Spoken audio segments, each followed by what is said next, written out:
圣诞老人来啦！喜欢就点个赞哦，谢谢。阿胖面食作品，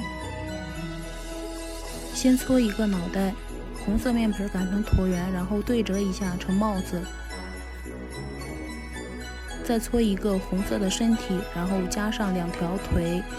衣服再装饰一下，这是圣诞老人的胡子，放上胡子，放上眼睛，圣诞老人做好了，然后再放上背包，冷水上锅开中小火，圣诞老人做好了，喜欢点个赞，谢谢。Hello， 大家好，我是阿胖，今天分享的是小老虎花样馒头，详细的和面过程在我主页就能看到哦。面团呢，用的是蒸熟的南瓜泥和的面，充分排完气之后，然后就可以做造型了。首先呢，就是搓一个圆溜溜的脑袋，然后捏出耳朵。这个小老虎看起来是挺麻烦的哈，但是你真的去做的时候，它其实并不太麻烦。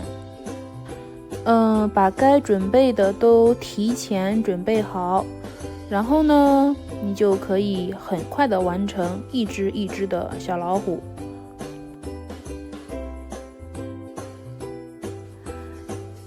接下来呢，就是准备做造型了，粘上2只耳朵，用牙签压一下。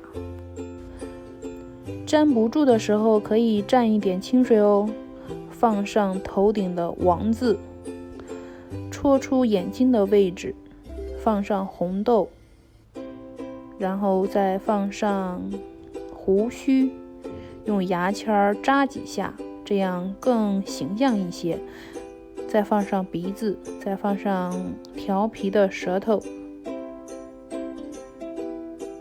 最后呢，放上2边的黑色胡须，小老虎就很快搞定了。我是冷水上锅开的中小火。